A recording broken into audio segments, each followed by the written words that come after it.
अहोई माता की जय। आज हम पढ़ेंगे अहोई अष्टमी व्रत कथा। तो चलिए शुरू करते हैं। एक साहूकार था जिसके 7 बेटे 7 बहू थी और एक बेटी थी। सब मिलकर मिट्टी लेने गए।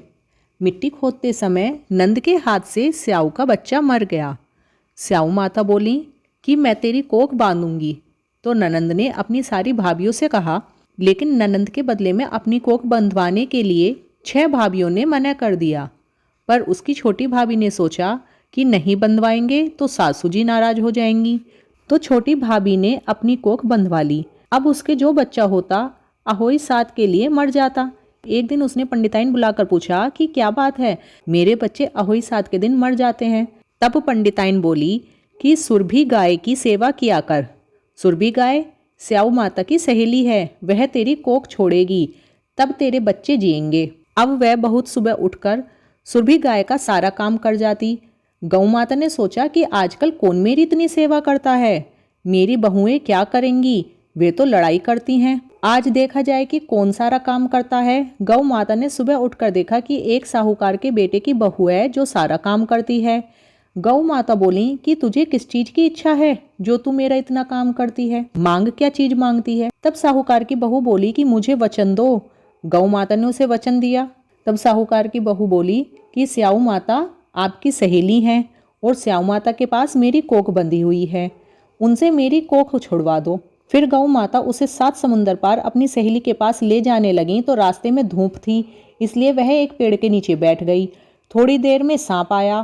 पेड़ पर गरुड़ पंखनी का बच्चा था जिसे वह डसने लगा। तो साहूकार की बहू ने सांप को मारकर डाल के नीचे फेंक दिया और बच्चे को बचा लिया। गरुड़ पंखनी आई, आकर साहूकार के बेटे की बहू को चोंच मारने लगी।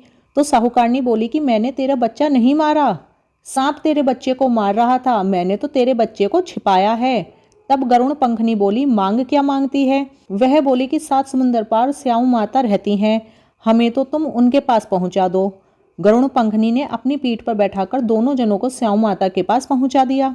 स्याऊ माता बोली कि आ बहन बहुत दिनों बाद आई। और स्याऊ माता बोली मेरे सिर में बहुत जूं हो गई हैं। तो गौ माता बोली कि मेरे साथ जो है इससे जूं निकलवा लो। तो साहूकार की बहू ने उनकी सारी जूं निकाल दी। स्याऊ माता बोली कि तूने मेरी बहुत भलाई की, तेरे 7 बेटे 7 बहुएं हों। बहू बोले कि मेरे तो एक भी बेटा नहीं है, 7 बेटे कहाँ से होंगे। स्याऊ माता बोली क्यों नहीं होंगे। तब वह बोली कि मुझे वचन दो। तो स्याऊ माता बोली वचन ये वचन, वचन उकूतो धोबी कुंड पर ककड़ी हो। जब साहूकार की बहू बोली कि मेरी कोख तो तुम्हारे पास बंदी है, तब स्याऊ माता ने कहा कि तूने तो मुझे बहुत ठगा है, मैं तेरी कोख खोलती तो नहीं लेकिन अब खोलनी पड़ेगी। जा, तेरे घर में तुझे 7 बेटे बहू मिलेंगी, तू 7 उजमन करिए। 7 अहोई माता 7 मंडिया 7 कढ़ाई कराइए। वह घर गई, देखा कि वहां पर 7 बेटे बहू बैठे हैं, बहुत धन हो रहा है। उसने 7 अहोई मांडल, कोई दीवार पर, कोई मटके पर, कोई कहीं 7 उजमन करे, 7 कढ़ाई करी।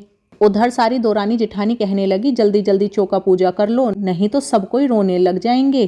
थोड़ी देर में उन्होंने अपने बेटे से कहा कि देख कर आओ आज वह रोई क्यों नहीं। वह देख कर आकर बोला कि चाची तो अहोई मांड रही हैं, खूब उजमन हो रहा है।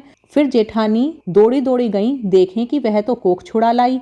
वह सब बोली कि तुमने कोख कैसे छुड़ाई। वह बोली मैंने तो कोख बंधाई नहीं, लेकिन स्याऊ के बच्चे के मरने से कोख बंध गई। अब स्याऊ माता ने मुझ पर दया करके मेरी कोख खोल दी है। हे स्याऊ माता, जैसे साहूकार की बहू की कोख खोली ऐसे हमारी भी खोलना, सबकी खोलना। कहते सुनते हुंकारा भरते की अपने सारे परिवार की कोख खोलना। बोलो स्याऊ माता की जय, बोलो अहोई माता की जय।